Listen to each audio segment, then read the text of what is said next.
to teach you is how we can handle the NGS data. What are the NGS data you're going to see? How to do processing, how to do analyze, pre-process the data, how to check the quality, all those things. So before going into that, what is NGS to you?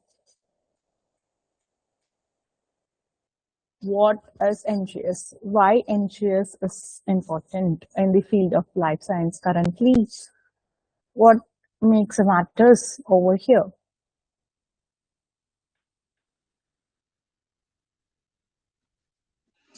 Next generation sequences, right?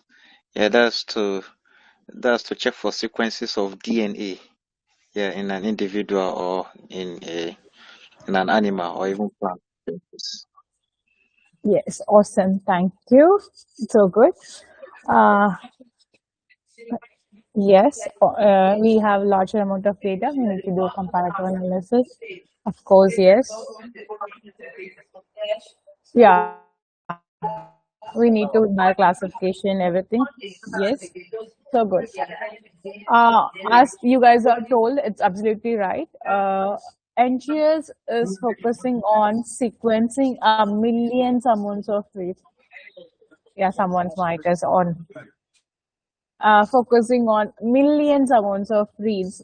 We are sequencing, understanding what is happening in the genetic level, in the DNA is inside the particular system, either it is human, animal, microbe, plant, any kind of data.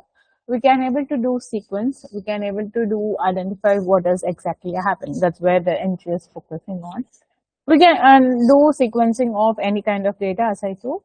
Why this is being a blue of entire life science background, why it is bioinformatics is helpful is we can able to understand data in a more precise way that give a realistic information about what biology is telling us.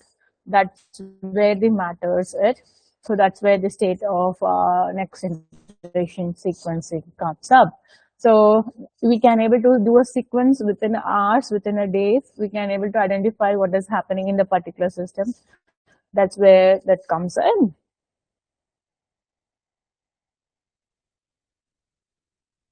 So what is the goal of a learning NGS is? As it is a part of bioinformatics. So bioinformatics is, you all know, it's all state with biology, computation, statistics, programming, big data, and now AI also added over here. We need to understand what is that data is, how to process the data, how to handle that data, to make into a best understandable biological output. That's what we need. That's what we are going to see from today's session. My role is to give you an idea to fetch the data, or as you already learned, you must be have in the yesterday session, you have learned from what are the different sources of data, how to fetch the data, what are the different types of inputs, or you can get an idea, but I'll go to recap of that also. Then I followed by how to do and handle the raw data which is coming out from the sequencing platform. That is also we are going to see. Um, so the objective, the plan of mine is given to you. You need to learn, if I get the knowledge from us. You need to get the knowledge from the practical sessions of what you are going to do with that specific set of data. What are the different sources you can have which is related? How to do a sequencing, what is the input data, what are the different tools, what are the matrices they hold, how to understand the matrices, how to perform those analysis, what are the different kinds of data, all those things you're going to get it into knowledge of that. And you can able to have an analytic objectives to understand and analyze what that specific data tells you, a specific information you get it from that sequence. That is also you're going to learn from that end. And also you can have an industry perspective of idea that if you can work on specific areas, so as whole of bioinformatics, you can handle with clinical data, you can be handled with the pharmaceutical data, you can also work with healthcare, medical, academic, research, database, software development, big data, in all different sectors you can able to work with. That is also you are going to get knowledge from today's session. So as you guys are told, NGS, it's called parallel sequencing. So parallel sequencing, it's general. It tells you about we can able to do a sequencing of different technologies, different types of companies do different types of sequencing, where we can able to produce millions to billions of DNA fragment sequence, n number of data over there. To handle that data, we can able to use different amount of softwares, tools, clouds, environments to handle that data. Then we can able to do perform n number of analysis with different number of tools over the world. So before NGS, you have know about Sanger sequencing. What is called Sanger sequencing? You guys are familiar with Sanger's sequencing, what it is called, what type of methodology it goes with? Yeah, it's a first generation sequencing also. Why it is called Sanger sequencing? Do you know when it is started?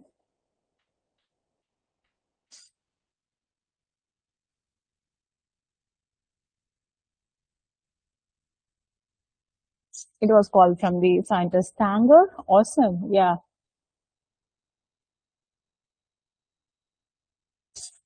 that's so good. So, as you said, okay, he got the Nobel Prize for doing it. He is the person who introduced the method of doing sequencing for the very first time. Do you remember ever know what kind of data he used the sequencing to do sequencing? What source of data? Which type of data he have used? Sorry.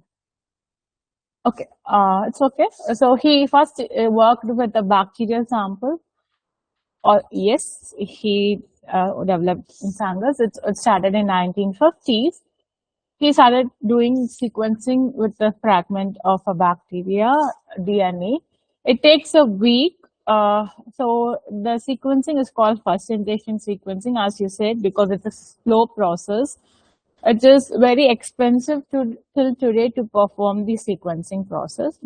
It is called low throughput, where we can able to do very small amount of sequencing at the time. It takes more time. It is a very manual processes.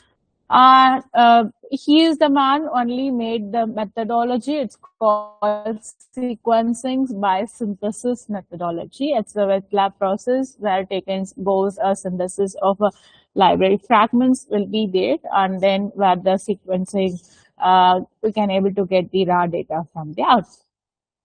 When the second generation sequencing was just laterly introduced in 1990s, which is called next generation sequencing. It's also called as parallel sequencing. It is a massive throughput sequencing where it is low of cost. We can able to produce a larger amount of sequences.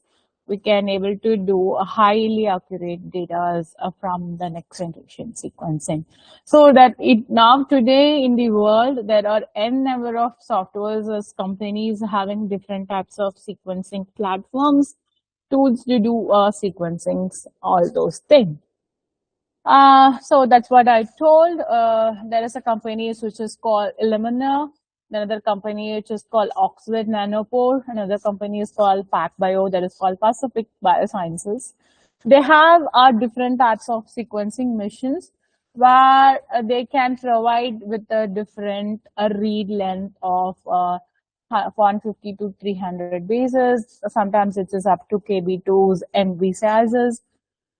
They have different sizes. So what kind of data we can able to do? We can able to pick that particular platform, and we can able to do the sequencing of that.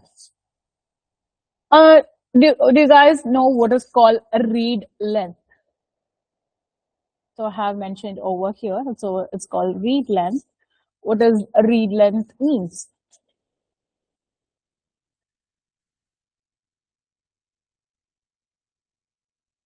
Okay, that's good. You guys know what it is. Read length. What is called base pairs? What does that word tells you about?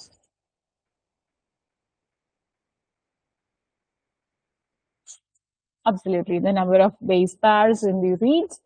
So what are they called as bases? So it's a very basic questions, but I really wants to ask what are the bases? So called bases of DNAs.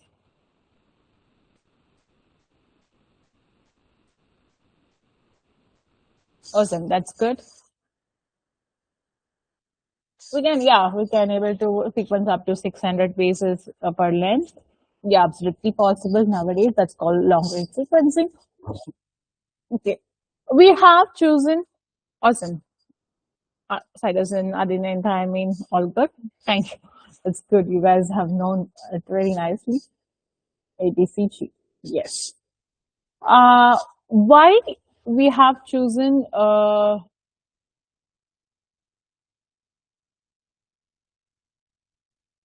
that you have to tell how long the DNA basis uh, has or human DNA has.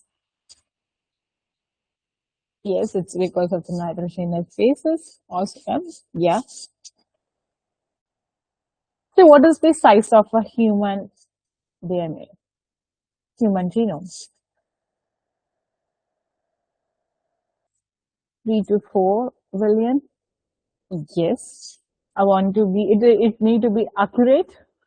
3 to 4 billion is correct, but the accurate answer is yeah 3.2 billion bases.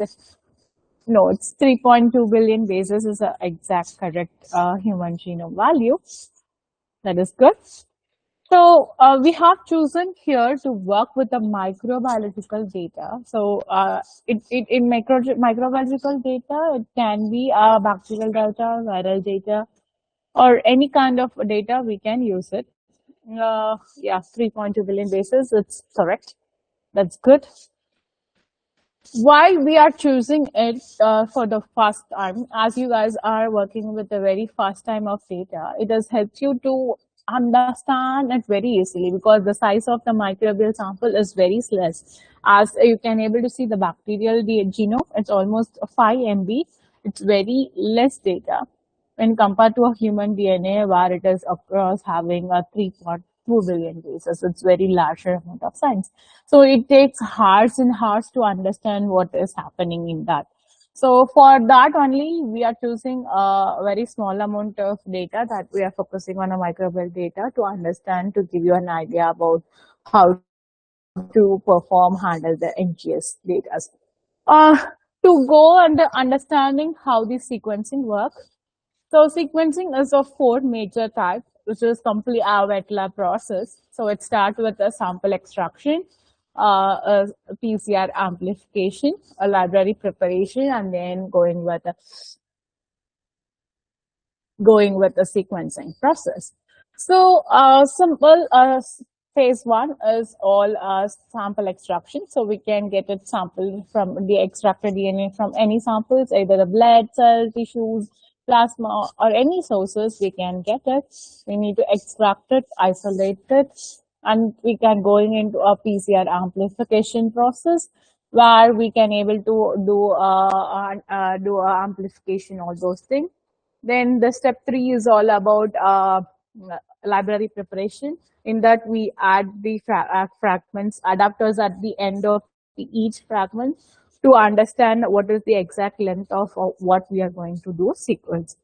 Then once the library preparation has been done, we put it into the sequencing machine, what type of sequencing we are going to perform. Based on that, we are going to into the sequencing. So for the complete wet lab processes gets over. From that, we'll get the output of a data, the raw data. That's what we are going to handle today. From the sequencing machine, that is the core raw data, which is helpful to do our entire NGS data analysis. That is the base of our bioinformatics analysis of what we are going to perform. So what is the raw data format is, which is coming out from output from NGS sequencing platform? What is the raw data?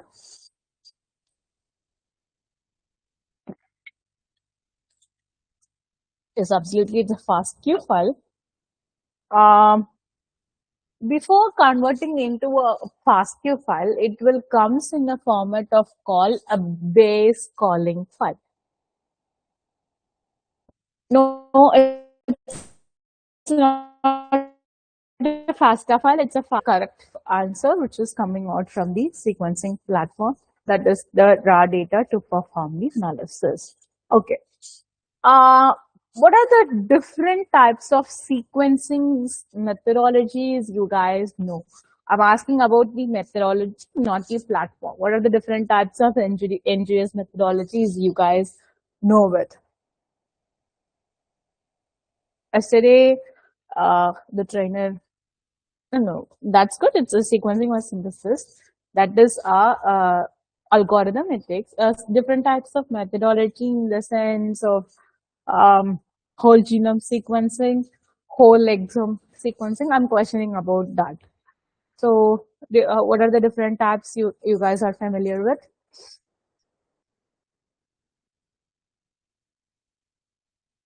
Metabolomics. Yeah, kind of. What are the different types of methodology? Targeted sequencing. Yes. Anything like that? Metabarcoding, whole genome, WGS, metagenomics, transcriptomics. Yeah, different types of sequencing. Yeah, DNA barcoding. Yeah, that is good. All these are the different types of sequencing. But today, in general, I'm going to go with any different types of data because we are going to all types of sequencing will get the output. Awesome, the shotgun, metagenomics, or the different types of say, NGS methodologies. Yes, good. We in any types of methodology, our output which is getted as a FASTQ file as an output. We are going to work off that. And before going into that, what is the major application of working with microbial data or NGS data is, which is helps to identify the pathogens which is causing pathogens causing diseases, particular organism, how it is getting transmitted, how it is changing, how we can able to identify the comparative genomic study, we can able to understand the gene functional study, we can able to do which is drug resistance which is causing more diseases, we can able to understand the evolution of pathogen, how is diseases transmitting from one people to another, what are the changes, what are the mutation happens, how it is relevant to our molecular biomarkers development, all those things we are going to see. This is the more application of doing NGS data analysis using microbial data. On Outlook investigation, so Microbial, you guys are more familiar with COVID. You can know how the world is completely affected in COVID. Uh, how far it is completed in 1.5 years, it's because of the researchers happened to using NGS data, where we can able to identify what is the causative, what is the transmitter, what is the mutation occurs in the significant level, and which is genetically changes, and we can able to create the drug according to that, and then the disease is cured. And what is the thing happened during that time is the NGS data analysis, where we can able to identify the causatives, identify the genetical changes very quickly to understand what does this happening more into it.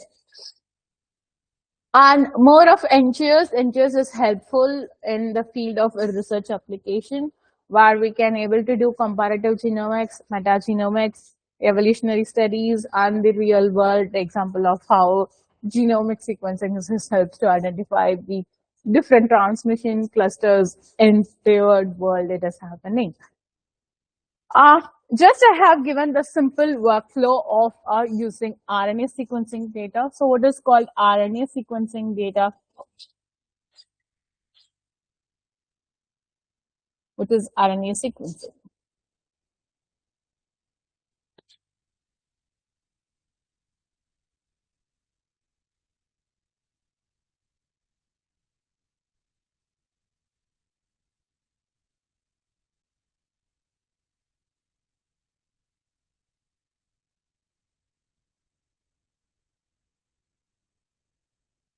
What happened? What is RNA sequencing too?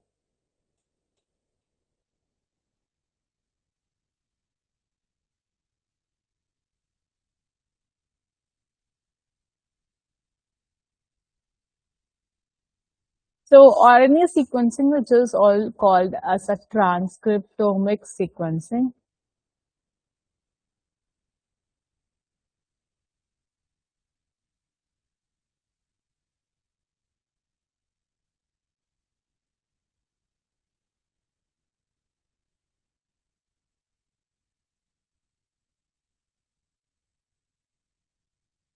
Yes, where we can able to identify the gene expressions to understand how genes expressions. Yeah.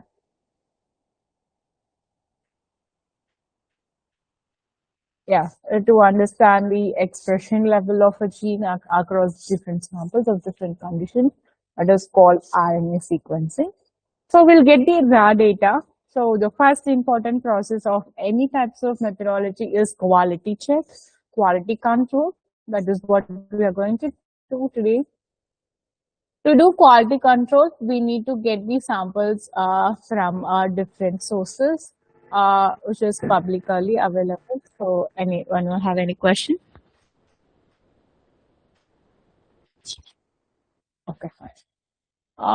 We can able to get the data from a different sources. So we can able to download RNA sequencing data from publicly available databases. What are the different databases you have seen yesterday? Can you guys able to tell me? NCBI also, that is the heart. NCBI SRA, GenBank, yes.